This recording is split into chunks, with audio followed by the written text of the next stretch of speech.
మైక్రోసాఫ్ట్లో job almost confirm రా, వచ్చేసినట్టు అనుకో. Your expectation is small.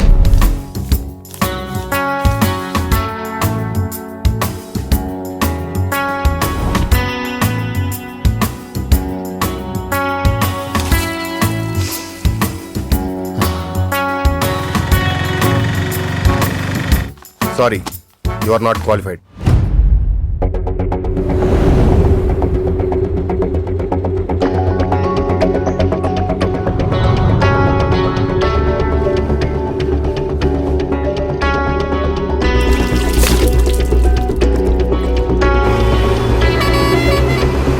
Sorry, you are overqualified.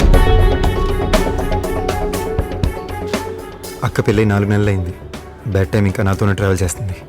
First 2 నెలలు ఎలాగో మేనేజ్ చేసి వడ్డీ ఇచ్చేసాం. 2 నెలల నుంచి ఏమీ ఇవ్వట్లేదు. ఇప్పుడు అసలు వడ్డీ 2 కలిపి ఇవ్వాలి. వడ్డీ రాజా ఫోన్ చేస్తే ఏం చెప్పాలో కూడా తెలీదు. ఈరోజే వాడు నాకు ఇచ్చిన లాస్ట్ డే. ఈరోజు కనుక వాడికి డబ్బులు ఇవ్వకపోతే నన్ను మొహమాటం లేకుండా చంపేస్తాడు.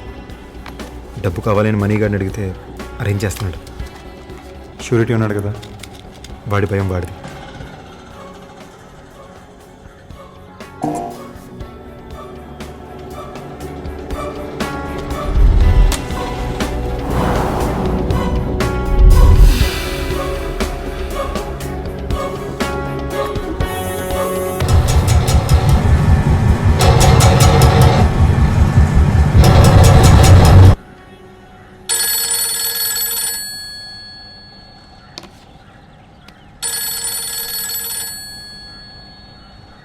అమ్ము, నేను 5th క్లాస్లో ఉన్నప్పుడు తను 3rd క్లాస్లో జాయిన్ అయింది.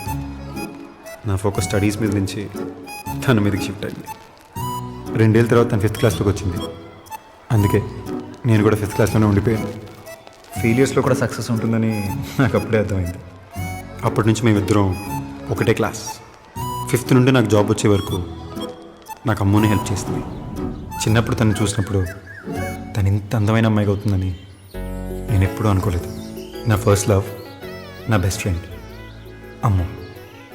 కానీ ఇప్పుడు వరకు చెప్పలేదనుకోండి, అబ్బాయిలం కదా, చెప్పడానికి ఉండే ధైర్యం కంటే కాదంటదేమో అన్న భయం ఎక్కువ.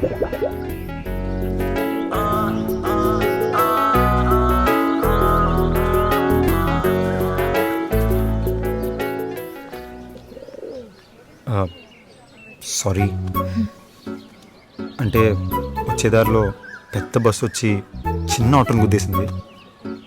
ఫుల్ ట్రాఫిక్ జామ్, అందుకే బాగా లేట్ అయిపోయింది. రీజన్ చాలా చెత్తకుంది కదా. It's okay, next time better reason ఇస్తాను. అంటే లేట్ కూడా రాను.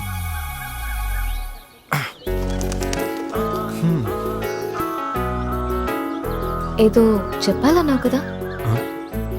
అది అరే రే దానన్న అంటే అక్క, బావ, మా ఫ్రెండ్స్ అందరూ అంటుంటారు నేను చేసుకోబోయే అమ్మాయి చాలా కష్టపడుతుందని. కష్టపడ్డానికి నువ్వు రెడీయా? అంటే కష్టపడాల్సి ఉంటుందని కాదు, వాళ్ళు అంటారని.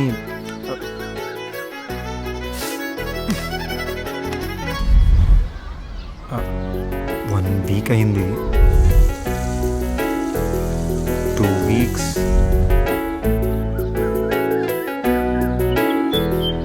3 వీక్స్ అయింది. ఏమన్నా చెప్తావని. అయితే ఏంటి, ఒక్కసారైనా టైంకి వచ్చావా? రేపు టైంకి వచ్చేస్తా. 3 వారాల నుంచి నువ్వు చెప్పిన ప్లేస్కి చెప్పిన టైంకి నువ్వు లేట్గా వచ్చినా సరే నీకోసం వెయిట్ చేస్తున్నాను కదా, దాని మీనింగ్ ఏంటి? ఏంటి?